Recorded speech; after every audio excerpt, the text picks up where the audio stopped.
명제는 이제 뭐 이는 짝수이다 뭐 이런 것들이 나와 있는데 이렇게 참과 거짓을 구별할 수 있는 문장이나 식을 갖다가 우리가 명제라고 이야기를 한다.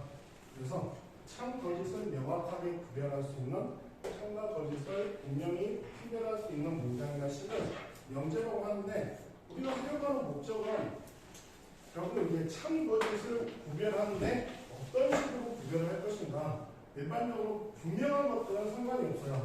근데 분명하지 않은 것들은 어떻게 구별할 건가. 근데 이제 문장으로 딱 하나의 단답형 문장으로만 주어져 있으면 참이면 참이고 거짓이면 거짓이지. 그래서 그런 부분에 대해서 수학적 가치는 별로 없어요. 우리가 하려고 하는 건 뭐냐면 결론은 뭐냐면 조건명제예요. 엄밀한 말하면 아직까지는 명제가 아니야. 근데 이제 앞에 있는 조건에 따라서 뒤에 있는 결론이 참이냐 거짓이냐를 하려고 하는 거야. 결국은 이걸 하려고 하는 건데 그럼 그렇게 주어져 있어. 뭐뭐이면 뭐뭐이다가 참이냐 거짓이냐를 구별하려면 일단 명제에서 참이냐 거짓이냐를 어떻게 이야기를 하고 그 명제를 구별하는 방법은 어떻게 하느냐 일단 그걸 먼저 이야기를 해야 되는데 그 전에 앞서서 일단 명제부터 정확하게 정리를 해야 돼요. 그래서 명제는 분명하게 참과 거짓을 정확하게 구별할 수 있는 문장이나 식을 갖다 이야기한다. 그래서 먼저 그것부터 정리하고 자 보기 1번 다음 중 명제인 것을 고르고 그것의 참 거짓을 판별하여라. 환경을 보여하자. 이거는 명제가 아니죠. 애초에 참 거짓을 구별하는 문장이 아니지. x 더하기 5는 2다. 그럼 이 x의 값이 불분명하기 때문에 얼마인지 알 수가 없어서 이게 참인지 거짓인지를 알 수가 없어요. 아직은. 근데 한국의 동쪽 끝에 있는 섬은 독도이다. 이건 맞죠? 자, 그래서 참인 명제가 되고 자, x는 3의 배수이다. x가 얼마인지를 모르기 때문에 얘도 명제가 아니에요. 그럼 소수는 모두 홀수이다. 이건 분명히 거짓인 명제다. 왜냐하면 짝수가 있기 때문에 2라는 숫자가 있기 때문에 명제는 명제고 확실하게 거짓인 명제가 된다. 이렇게 이야기하고 자 명제에서 이제 첫 번째로 부정. 뭐뭐이다의 부정은 뭐뭐가 아니다. 그래서 우리 부정이라는 말은 반대되는 상황을 이야기를 생각을 해주면 돼요. 그래서 우리가 이제 부정을 이렇게 물결 표시를 해가지고 읽을 때는 P가 아니다 또는 이렇게 읽어주면 돼. 나P. 이렇게. 어떤 명제, P라는 명제가 있을 때 P의 부정은 앞에 물결 표시를 해줘가지고 그거는 이제 읽을 때는 나P라고 한다. 그래서 P가 참인 명제면 나P는 거짓인 명제고 P가 거짓인 명제이면 나P는 참인 명제이다. 그래서 나P의 부정은 다시 낫을 해주면 되죠. 그래서 나P. 그럼 이거는 뭐하고 똑같다? P하고 똑같다. 이렇게 구별을 지어주면 돼요. 자, 그래서 밑에 보면 자 보기 2번 다음 명제의 부정을 말하고 그것의 참 거짓을 판별하여라. 그러면 첫 번째 루트 2는 무리수이다. 이제 부정을 하게 되면 뭐가 되겠어요? 루트 2는 무리수가 아니다. 자, 그래서 얘는 거짓이죠. 루트 2는 무리수가 맞기 때문에. 자, 2번 2는 6의 약수이다. 자, 6의 약수에 2가 있다. 그러면 요거의 부정은 2는 6의 약수가 아니다. 그래서 얘는 거짓. 이게 6의 약수가 맞기 때문에 거짓을 플러스 해가지고 F로 표현하고 true에서 참을 T로 보통 표현을 합니다. 자, 다음 내용을 보면 우리가 이제 중학교 때도 아마 설명이 되어졌을 거예요. 중학교 2학년 때도 나왔을 텐데 우리가 명제의 정의라는 말하고 정리라는 말이 있어요. 정의와 정리는 다른 의미다. 그래서 정의라는 것은 용어를 최초 사용을 할 때 사용을 했던 뭐 수학자겠죠. 당연히 수학자가 어떤 걸 뭐라고 정리를 해놨어 라고 하는 거는 그 정의는 한 가지밖에 없어요. 정확하게 정리를 해놓고 그럼 나머지 것들은 뭐냐? 그 정의에서부터 출발해서 만들어진 것들은 우리가 정리라고 하는 거예요. 그래서 만들어지는 공식들은 정리. 그럼 최초 쓰였던 그 용어는 정의예요. 이유에 의해서 만들어진 겁니다. 그래서 특히 이제 예를 들자면 이등변 삼각형 같은 경우를 이야기하면 이등변 삼각형에서의 정의는 뭐냐면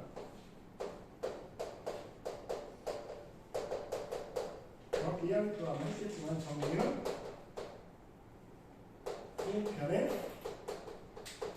길이가 같은 삼각형을 이등변 삼각형으로 정의를 한 거야. 이건 정의에 해당되어지고, 그러면 여기서 파생돼서 이 두 변의 길이가 같다 보니까 만들어 봤더니 우리가 수선을 그어가지고 유도를 해봤더니 두 밑각의 크기가 같았어. 이등변 삼각형은 두 밑각의 크기가 같아. 두 밑각의 크기가 같은 삼각형 이등변 삼각형 맞아요. 하지만 이거는 정의가 아니라 정리다. 정의는 딱 이거 한 가지로만 딱 표현되니까 용어 하나당 하나씩 있는 거예요. 그 용어가 정의고 나머지 것들은 정의에 해당됩니다. 뭐 또 하나 더 있죠. 꼭지각의 이등분은 밑변은 수직이등분 한다라는 그 성질도 있어요. 그래서 그것도 이제 너네들이 알고 있는 기본적인 성질들 같은 경우는 정리에 해당되고, 이렇게 두 변의 길이가 같은 삼각형 얘는 정리다. 그럼 정의에 관련된 내용들이 이등변 삼각형이 있는 거 있죠. 정삼각형은 세 변의 길이가 같은 삼각형, 직각삼각형은 한 각이 직각인 삼각형, 뭐 예각삼각형, 세 내각이 모두 예각인 삼각형, 두각삼각형, 한 각이 둔각인 삼각형. 그래서 이제 이렇게 딱 정의가 되어진다. 직각 이등변 삼각형 한 각이 90도이고 그 두 변의 길이가 같은 삼각형 직각 이등변 삼각형. 이런 식으로 용어가 정의가 되는데 대부분 니네들이 딱 그 용어의 뜻 하면 대부분이 정의가 맞아요. 근데 조심해야 될 거. 삼각형에서 등변사다리 꼴이 있어요. 우리나라 말로 이렇게 등변사다리 꼴로 우리가 표시를 하다 보니까 정의를 착각하기가 쉬운데, 이거는 정의 자체가 두 변의 길이가 같은 사다리 꼴이 아니에요. 용어를 이렇게 우리나라에서 한자로 이렇게 표현했는데 실제로 정의는 뭐냐면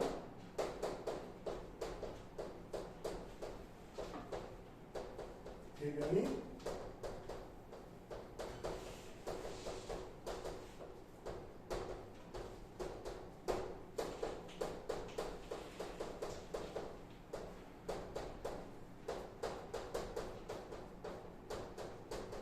얘가 정의예요. 그래서 한 쌍의 대변이 평행하고 두 밑각의 크기가 같은 게 등변사다리꼴의 정확한 정의. 얘와 얘가 평행하고 이각과 이각 같은 사각형이 사각형이 등변사다리꼴이고, 그러다 보니까 요 변과 요 변의 길이가 같아지는 거지. 그건 성질에 해당되죠. 그래서 요것만큼은 좀 용어를 착각하기가 쉽다. 등변사다리꼴에서 정의는 이거다. 한 쌍의 대변이 평행하고 남은 두 변의 길이가 같다가 등변사다리꼴의 정의가 아니라 그건 성질이다. 조심하시고, 직사각형은 네 각의 크기가 같은 삼각형, 뭐 말은 뭐는 네 변의 길이가 같은 삼각형. 이게 정의에 해당되어지는 거고, 정리 중에서는 직사각형의 정리 중에는 이런 것들이 있죠. 그 평행사변형이면서 대각선의 길이가 같다. 그거는 이제 정리에 해당되어진다. 평행사변형이면서 대각선의 길이가 같은 경우는 직사각형에 해당됩니다. 평행사변형이면서 대각선이 수직한다라고 하면 그게 마름모의 성질에 해당되는 거고, 그건 정리야. 하지만 정의는 마름모는 네 변의 길이가 같은 사각형은 정의 뜻이에요. 그게.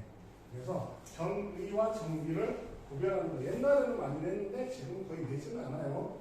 중요한 개념은 아니니까. 근데 용어를 똑바로 알아야지 문제를 풀 때 거기에서부터 출발해서 증명을 할 수가 있는가.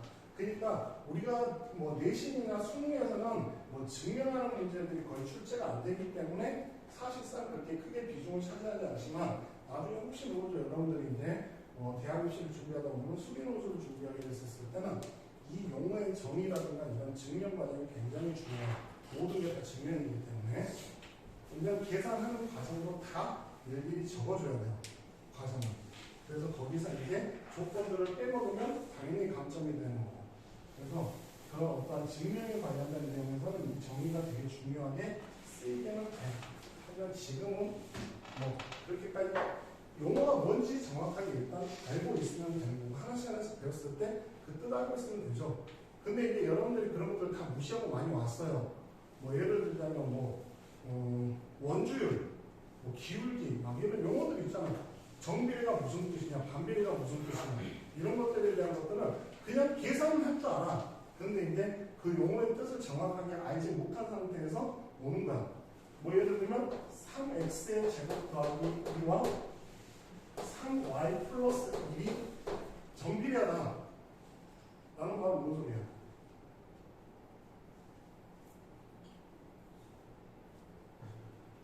이렇게 나오면 이제 헤매는 거지.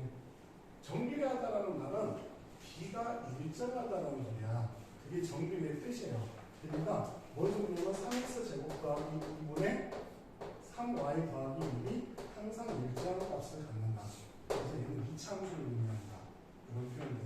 근데 정말 간단한 어찌 보면 용어의 정확한 뜻만 알면 이거 이차함수 문제네 라고 생각할 수 있는데, 이거를 막 이제 말을 바꿔가지고 3x 제곱 더하기와 3y 플러스 1이 정비례하다라고 하면 이게 뭔 소리야? 이렇게 가버리는 거예요. 그러니까 용어의 뜻을 정확하게 모르면 우리가 생각을 하면서도 긴가민가 하게 되면 우리가 사고력이 막히게 돼요. 여러분들이 응용을 잘 못하는 아이들의 공통적인 특징이 뭐냐면 뭔 뜻인지 아는데 설명을 못해. 그 말은 뭐냐면 결국 정확하게 모르고 있다는 거예요. 그 내용은.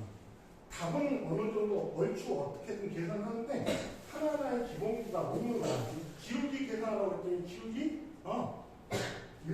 일차함수에서의 기울기? 일창의 계수. 딱 거기까지 잘해. 기울기가 뭐야? 라고 하면 이제 설명을 못하는 애들도 꽤 있죠. 뭐 지금은 못하는지는 않겠지만 그런 것들도 문제고, 그런 것들에 대한 부분들이 좀 많이 이제 약점들이 생기는데 재미는 없지. 왜냐하면 하나하나를 그렇게 꼼꼼하게 따져가는 거는 재미가 없겠지만 그런 것들이 기본기가 쌓여가지고 응용을 할 때 그게 바탕들이 돼요. 전반적으로 수학 잘하는 아이들은 결국 기본에 충실한 아이들이에요. 뭐 스킬을 많이 알고 있는 것들이 아니라 이런 것들 살펴보시고, 그래서 보기 3번 다음 명제가 참임을 증명하여라 라고 하면 너희들이 중학교 3학년 때 스쳐 지나갔던 내용들 중에 하나야. 근데 분명히 페이지에 분명히 단어 하나의 챕터를 가지고 있었던 내용 중에 하나가 뭐냐면 실수에 관련된 내용이 나와요. 무리수에서. 뭐가 나오냐면 실수는 수직선상에 꽉 채워져 있다 라는 표현이 나와. 분명히 중학교 3학년 교과서에 있습니다. 근데 시험이 안 나오기 때문에 이렇게 공부를 안 해요. 근데 이 수직선상에 꽉 채워져 있어가지고 뭐냐면 실수는 우리가 반드시 세 가지로 나눠서 생각해요. 그러니까 중학교 3학년 때 배웠잖아. 실수는 무리수 제곱하면 항상 0보다 크거나 같다는 거. 실수 제곱하면 0보다 크거나 같다는 거를 왜 그렇게 이야기하느냐? 0보다 큰 범위에서 0인 범위에서 0보다 작은 범위에서. 왜? 이 모든 값들은 무수히 많기 때문에, 무한계이기 때문에 일일이 다 따져서 확인할 수는 없어. 그래서 실수상에서 뭔가를 보여주기 위해서는 우리가 칸토의 3분법이라고 해가지고 이렇게 이쪽이 양수인 부분과 이렇게 음수인 부분과 영인 부분 세 군데에서 각각 어떠한 성질을 보여주면 돼요. 왜 이야기를 하냐면 자연수나 정수에서 보여주는 개념은 달라. 자연수에서 보여주기 위한 거는 자연수는 주로 이제 우리가 뭐 배수냐 약수냐를 이야기하는 것들이 많기 때문에 배수인지 아닌지 확인하려면 그 수에 대해서 만약에 3의 배수다라고 하면 자연수 전체 집합은 3의 배수를 기준으로 했을 때 3으로 나눴을 때 나머지가 0인 것들이 있고 1인 것들이 있고 2인 것들로 해서 정확하게 3등분이 되어요. 그걸 파티션이라고 얘기하는데 그렇게 각각의 파티션을 시켜서 그 각각에 대해서 성립함을 보여주는 데 그게 자연수와 정수에서의 해결법들이에요. 그래서 주로 약수배수를 가지고 이야기하고 그렇기 때문에 여러분들이 소위수분해가 굉장히 중요해요. 자연수분해에서. 근데 실수분해에서는 우리가 그렇게 따를 수가 없어. 왜? 무한계가 있기 때문에. 0과 1 사이에서도 무한계가 있어요. 그렇기 때문에 실수상에서 뭔가를 증명할 때는 항상 0보다 큰 범위에서 어떻고 0일 때 어떻고 0보다 작을 때 어떤지 그 세 가지를 보여주면 된다. 자, 일단 첫 번째 두 홀수하고 짝수가 라고 이야기한 건 뭘로 보면 되냐? 이 홀수 두 개를 하나를 2p 빼기 1이라고 놓고 b를 2q 플러스 빼기 1이라고 놓고 p와 q를 자연수라고 하면 분명히 a와 b는 홀수죠. 이렇게 해야 돼요. 어떤 아이들이 2p 플러스 1로 놓는 경우가 있는데 그럴 때는 우리가 1을 설명을 못해. 왜? 자연수는 1부터 시작하기 때문에 여기다 자연수 집어넣으면 3대 버리지. 그러면 선생님 0부터 집어넣으면 되지 않습니까? 그럼 0부터 집어넣으면 이 수에 대해서 원할 때 약간 좀 찝찝한 부분들이 생겨요. 그래서 정확하게 표현하려면 홀수는 2p 빼기 1로 표현해주면 여기다 자연수 다 집어넣으면 홀수 전체를 표현할 수 있어. 맞죠? 1 집어넣으면 1이고 2 집어넣으면 3이고 3 집어넣으면 5고 여기도 마찬가지요. 똑같은지 다른지 모르기 때문에 두 개의 문자로 놓고 그 두 개의 홀수에 대해서 2p 빼기 1과 2q 빼기 1의 합은 두 배의 p 플러스 q 마이너스 1이 되고 이렇게 나타나면 p 플러스 q 마이너스 1이 분명히 자연수이므로 2 곱하기 자연수의 형태가 되기 때문에 이 수는 짝수가 된다. 이렇게 확실하게 명확하게 표현이 되어져. 이렇게 증명하는 거예요. 그래서 뭐 p, q로 놔도 되고 여기서 뭐 m, n으로 나타나면 똑같아요. 결과는 미지수를 뭘로 넣느냐의 차이고 그래서 이렇게 명확하게 자연수가 설명이 되어져. 2p 플러스 2q 플러스 1로 놓으면 설명되지 않는 숫자들이 튀어나와버리기 때문에 그건 별로 좋은 증명은 아니에요. 가끔 그렇게 증명되는 책들이 좀 있어서 하는 말이야. 자, 두 번째 문제는 실수 A에 대해서 A의 제곱이 0보다 크거나 같다. 그럼 실수상에서 증명하려면 당연하지 않습니까? 해보고 설명을 못하면 안 돼요. 그래서 실수는 기본적으로 세 가지로 나눠서 증명한다.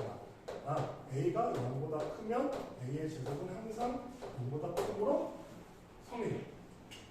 A가 0일 때는 A 제곱이 0이므로 주어진 조건을 만족을 하고 A가 0보다 작을 때 A의 제곱은 항상 0보다 크므로 성립한다. 그래서 세 가지 경우에 대해서 모두 성립하므로 A의 제곱은 항상 0보다 크거나 같다. 왜? 양수인법에서 설명했고 0이니까 설명했고 우수인법에서 설명했습니다. 그럼 3번은 자연수 n에 대해서 n이 짝수요. 그래서 n을 2p라고 놓으면 n 제곱은 3p의 제곱이 돼서 2 곱하기 2p의 제곱이 되고 2p의 제곱이 자연수이므로 n 제곱은 짝수다 라고 이야기를 할 수가 있다. 이렇게 설명을 해주면 되고 뭐 증명에 대해서 조금 더 깔끔하게 쓰는 것들을 아주 완벽하게 쓰는 것들을 교육과정에서 요구하지는 않아요. 여러분들한테도. 다만 이제 우리가 명제 거의 끝에 보면 뭘 배우게 되냐면 증명법을 배우게 돼. 간접증명법과 기류법, 대우법 이런 것들을 배우게 되는데 그때 증명을 조금 더 자세하게 하도록 할 테니까 지금은 뭐 이 정도 선에서 넘어가도록 하세요. 그래서 이때 보면 사각형의 관계와 정의, 사다리꼴 한 쌍에 대비해 평행한 사각형 이건 정의들이야. 뜻. 평행사변은 두 쌍에 대비해 평행하다. 직사각형은 네 가지 길이가 모두 같다. 같은 평행사변이요. 말하면 네 변의 길이가 모두 같은 평행사변이요. 정사각형은 네 변의 길이가 모두 같은 직사각형. 이건 정의 아니에요. 너무 잘못 표현했는데 정확하게 말하면 이 뜻이 아니라 네 가지의 크기가 모두 같은 사각형이야. 사각형. 여기도 사각형이고 정사각형은 네 변의 길이가 모두 같고 네 각의 크기도 모두 같은 사각형이 정확한 정의예요. 근데 그걸 이제 평행사변형 직사각형이라고 해버리면 그 의미가 포함되어 있으니까 틀렸다고 말은 못하지만 정확하게 말하면 똑같은 의미니까 그렇게 쓰긴 하지만 우리가 이제 네 각의 크기가 모두 같은 사각형, 네 변의 길이가 모두 같은 사각형, 네 각의 크기가 모두 같고 네 변의 길이가 모두 같은 사각형을 정사각형 이렇게 이야기하고 여기다 6번 하나만 딱 추가하는 거야. 등변사다리꼴. 그래서 등변사다리꼴에서 한 쌍의 대변이 평행하고 두 밑각의 크기가 같은 사각형. 한 쌍의 대변이 평행하고 두 밑각의 크기가 같은 사각형을 등변사다리꼴이라고 한다. 나왔으니까 적은 거야. 요즘은 거의 안 내요. 중학교 때 주로 내지 고등학교 때는 이런 거 안 되니까 거의. 그래도 중학교 때 알고 넘어가라는 잡고 넘어가는 거고.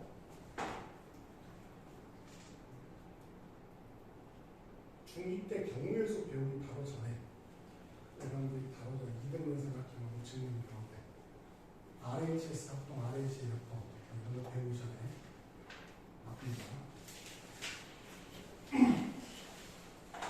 자, 조건. 우리가 뭐 x는 소수이다라고 이야기하면 이 x가 조건에 해당되어야 되는 거야. 정확하게 안 주어져 있지. 그래서 이 자체 x는 소수이다는 아까도 말했지만 명제가 아니야. 근데 이런 것들 갖다 조건 명제라고 해요. 조건 명제는 명제가 아니에요. 아직까지는. 근데 이걸 명제로 만들 수가 있어. 왜? x에다 뭐라고 딱 지정을 해주면 그게 명제가 되는 거야. 틀린 말이 들어오면 거짓 명제고 맞는 말이 들어오면 참인 명제가 되는 거야. 그래서 그런 것들 조건에 따라서 참이 되기도 하고 거짓이 되기도 하는 문장이나 식을 조건 명제라고 이야기를 해.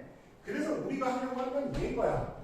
왜? 분명히 참이고 분명히 거짓이면 뭐하러 우리가 더 이상 공부할 이유가 없어. 참이면 참으로 끝나는 거고 거짓이면 거짓으로 끝나는 거기 때문에 우리가 하려고 하는 거는 참이 되기 위한 조건을 찾으려고 하는 거고 거짓이 되기 위한 조건을 찾으려고 하는 거고 왜 참인지를 보이려고 하고 왜 거짓인지를 보이려고 해. 그래서 그런 것들을 이해하려면 우리가 명제라는 단원에서 다루는 것은 결국 조건 명제를 다루는 거다.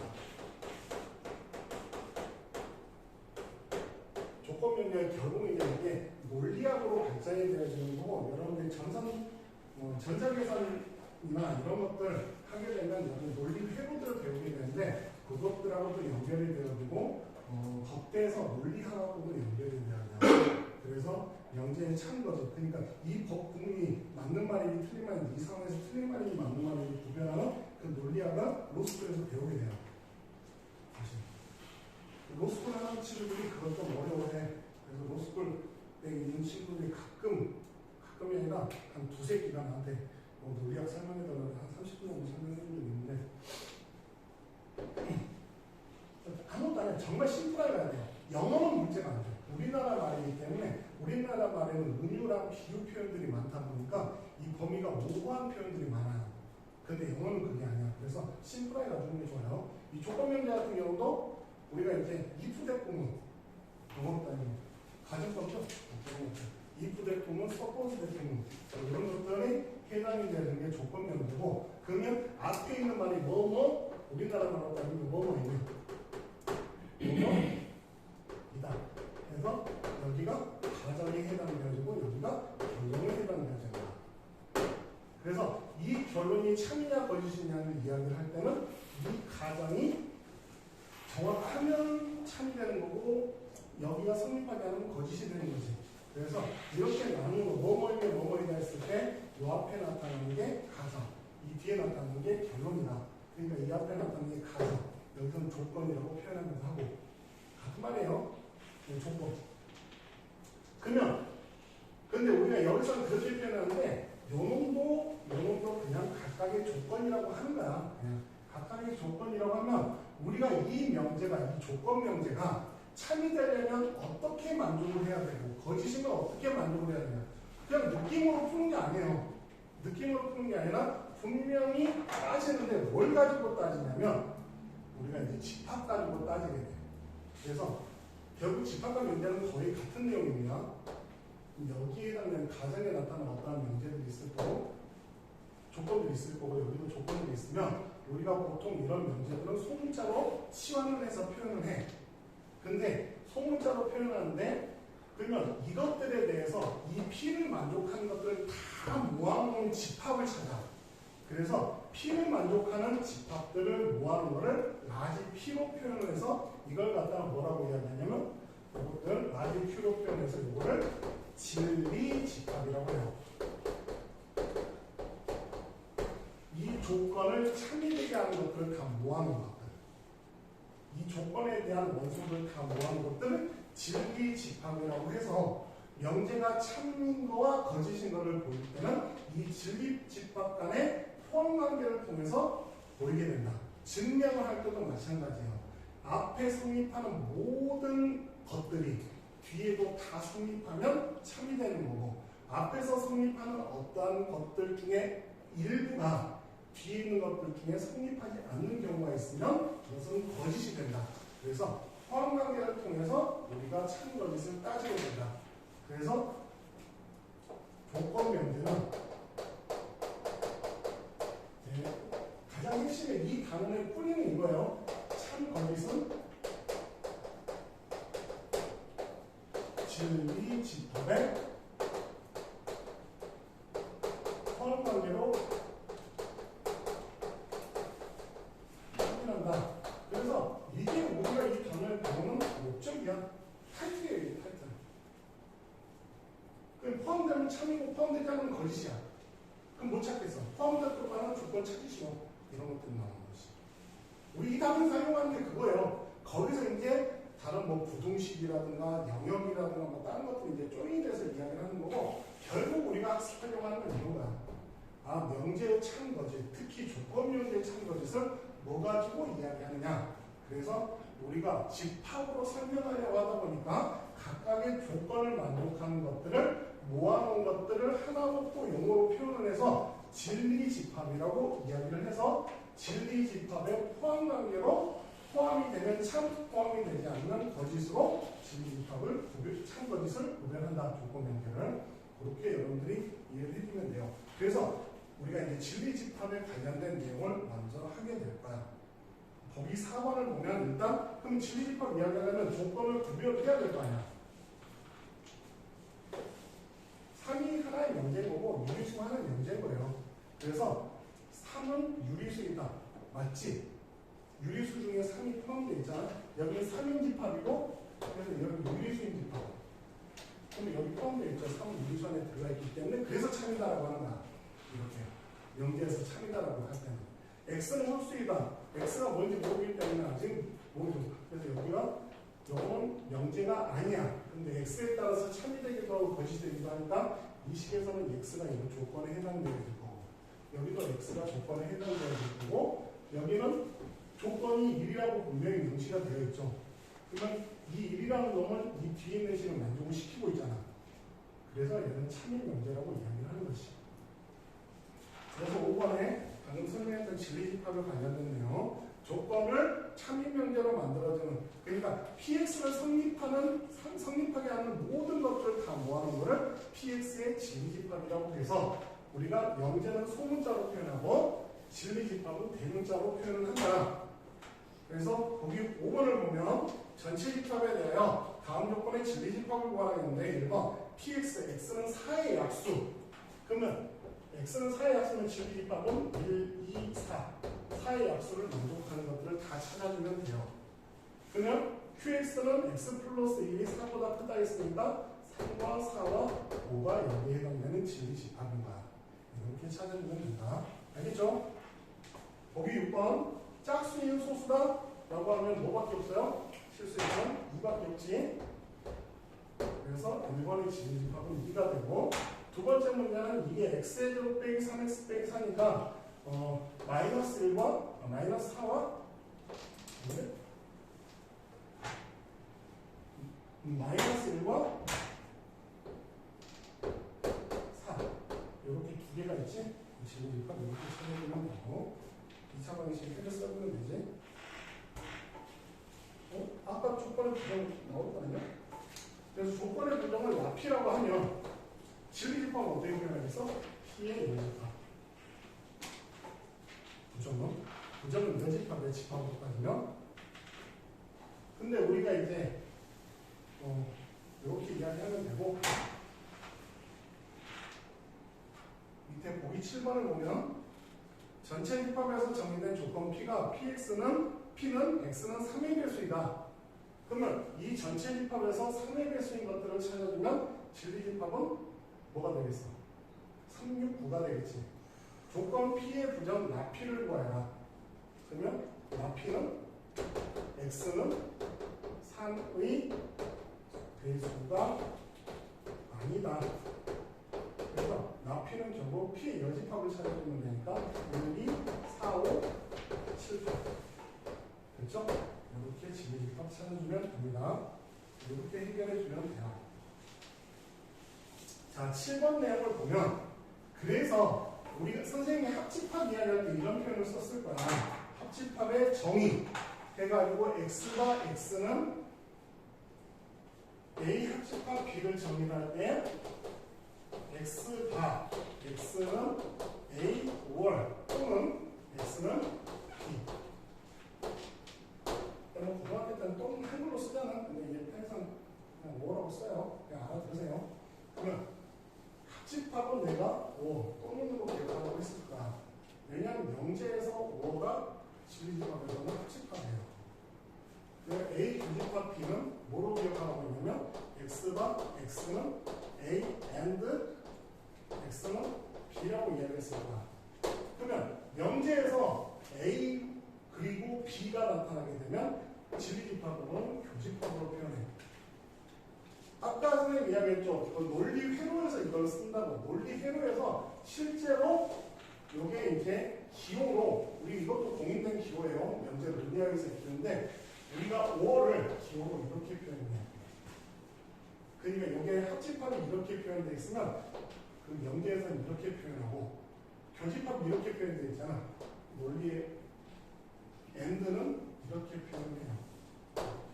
그래서 이게 실제로 논리학의 기호야. 하지만 이제 이 기호를 원래는 썼었어요. 원래는 썼었는데 교육과정이 바뀌면서 아니 뭐 굳이 뭐 전자계산이나 이런 쪽 컴퓨터 이쪽 계열로 가지 않거나 통계나 이렇게 논리 쪽으로 할 필요 없는 사람들이 굳이 이거 배울 필요 있냐 해가지고 교육과정에서 지금 아직은 안 써요.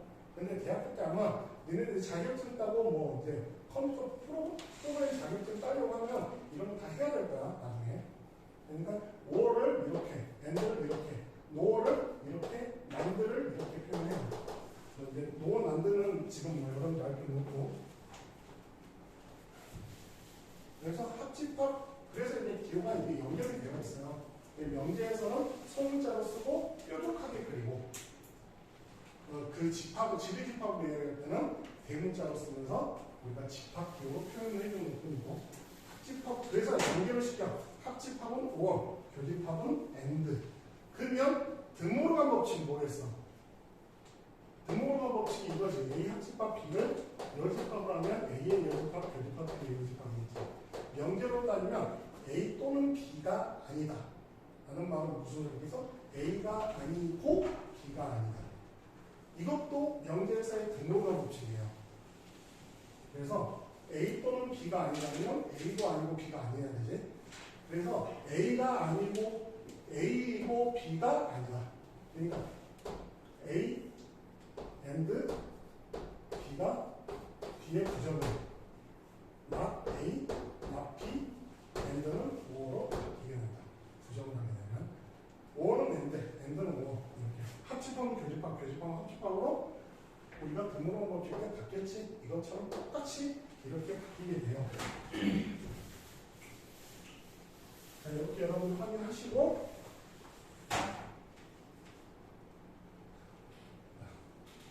다음 페이지 보면 거기 8번하고 9번 한번 해봐.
자, P는 짝수이다, Q는 소수이다.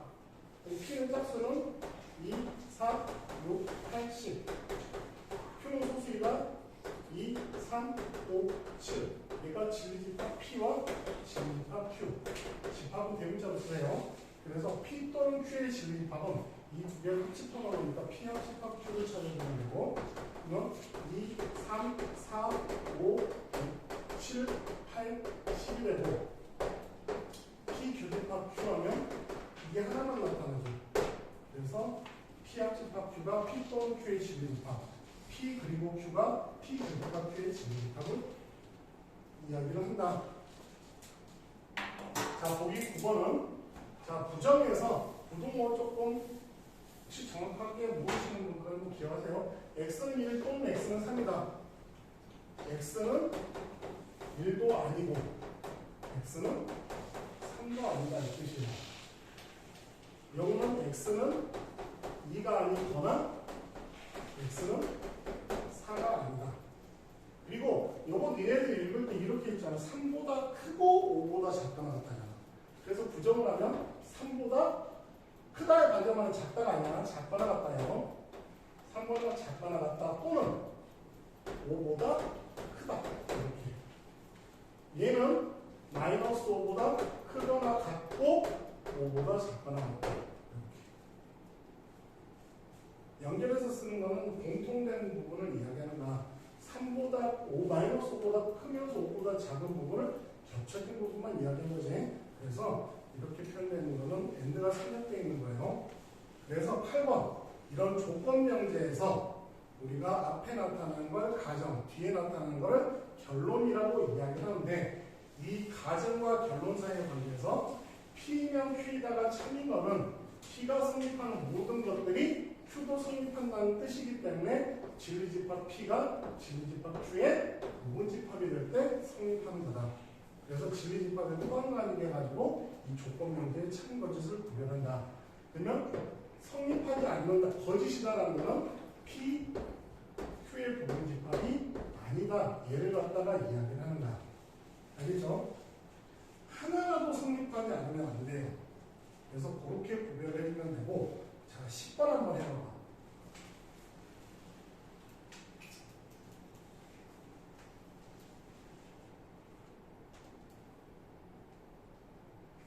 아, 깜빡이고 말하는데 다음 주에 내가 토요일날 일이 있어가지고 토요일날 보고는 못할 것 같아서 수요일날, 다음 주에 수요일날 원회 방송식 보고를 좀 할 거예요. 3시에. 3시 반에. 수요일 3시 반에 올 수 있잖아.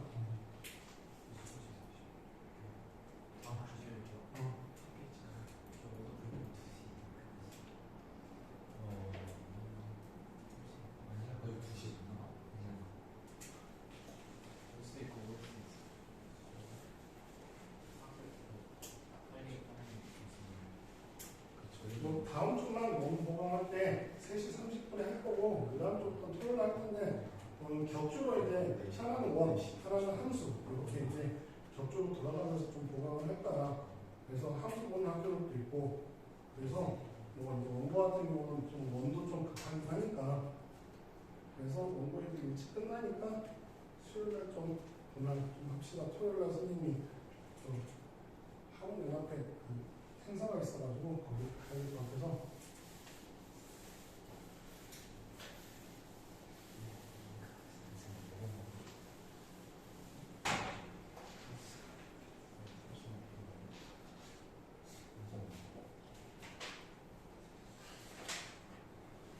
그 못 오는 친구들은 어쩔 수 없어요. 내가 녹화는 해서 올려는 줄게요.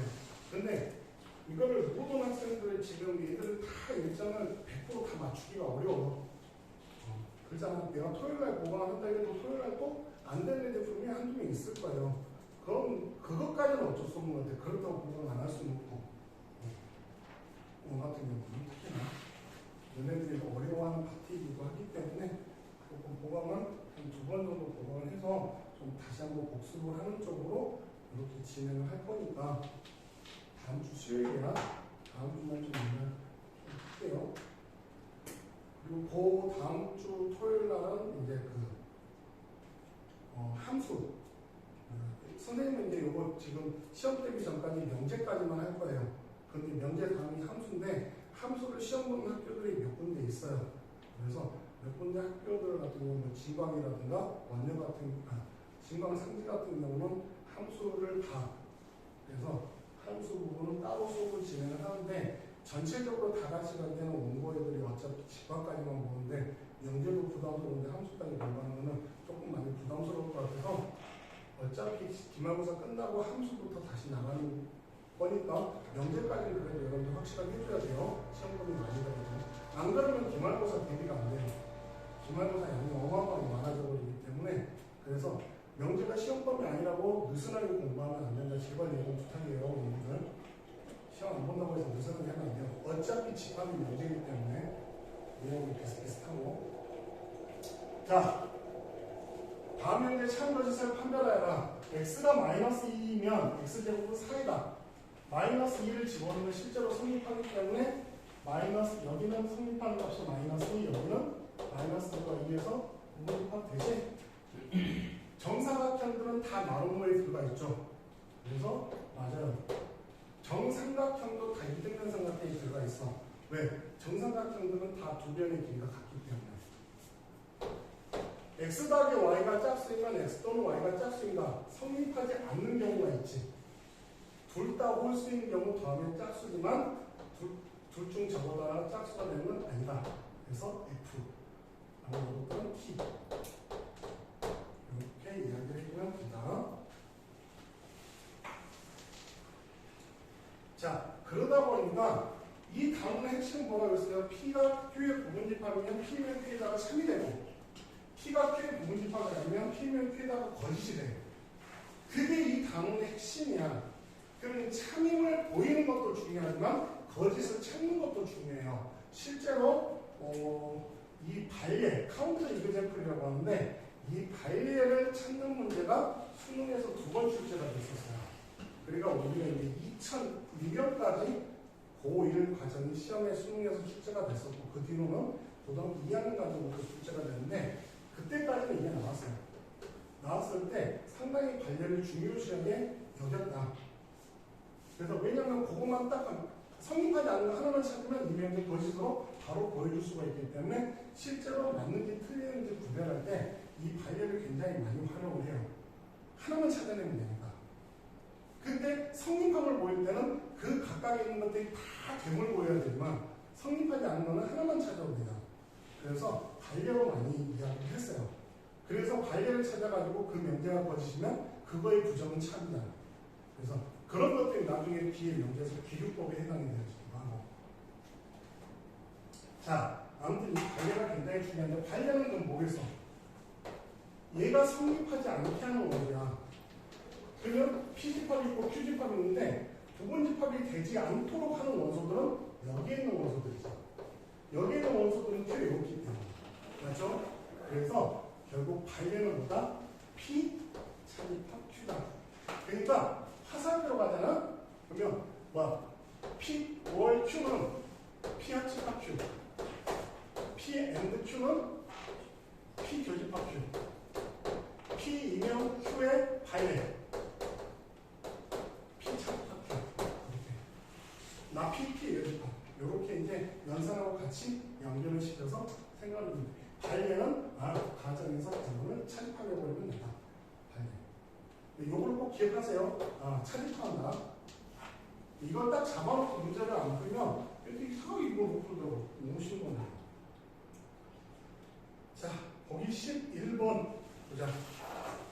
명제의 참거짓을 판별하여라라고 했는데 x가 8의 약수이면 x는 4의 약수이다.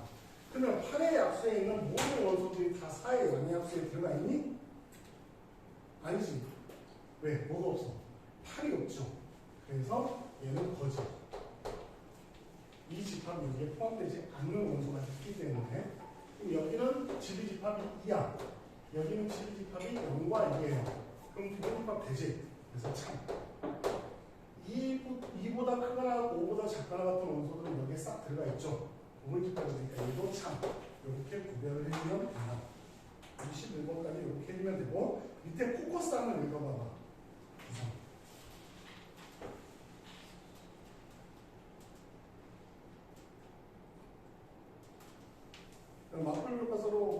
수업을 했던 친구들한테는 아까 포커스가 되게 시험에서 잘 나오는 포인트죠. 나폴리 효과들에서 이거는 딱 집어넣는 게 좋아요. 오늘 부정은 and는 or로 바뀌고 or는 and로 바뀌고 같다는 같지 않다, 작다는 크거나 같다, 크다는 작거나 같다, 짝수는 홀수, 자연수 범위에서는 음수는 음수가 아니다. A, B, C가 모두 같다는 적어도 두 개는 다르다. A보다 크고 B보다 작다의 부정은 A보다 작거나 같다 또는 B보다 크거나 같다. 모든의 부정이 어떤? 9번이 중요합니다. 모든의 부정이 어떤? 그 다음에 10번도 중요해요. 적어도 하나는 모든 뭐가 아니다. 그래서 우리가 이제 모든이라는 거는 조금 이따 할 텐데, 모든을 우리가 all, 모든, 어떤 some 또는 이글리스트, 보통 이제 all과 이글리스트로 이야기하는데, 이건 이제 all을 한자로 전치명제라는 표현을 쓰고, 이걸 존재명제라는 표현을 써요. 그래서 이 모두 다 성립한다를 부정하게 되면 성립하지 않는 게 하나 이상 있다, 그런 의미가 되기 때문에 그렇게 하나 이상 존재한다 해서 존재명제로 해석하기도 하고, 어떤 것은 성립하지 않는다 해가지고 어떤으로 쓰기도 해요. 그래서 모든, 적어도 하나는, 그 밑에다 하나 더 쓰고, 임의의,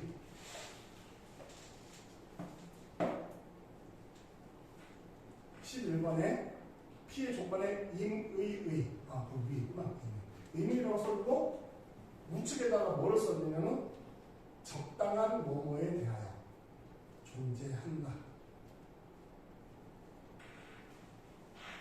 이해됩니다?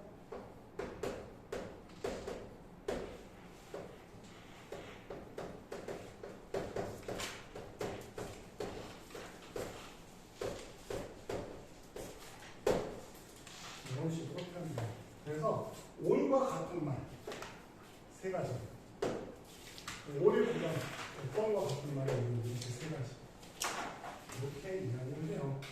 그래서 여러분들 항등식도 이런 비슷한 개념하고 연결되는, 항등식 할 때 임의의 실수에 대해서 성립한다라고 하면 모든 실수에 대해서 성립한다는 말이 되잖아요. 그래서 그 항상 성립한다, 그리고 오래 개념입니다. 그래서 그렇게 이제 표현되는 것들 같이 기억을 해주면 됩니다. 자, 잠깐 쉬었다가 10번부터 설명할게요.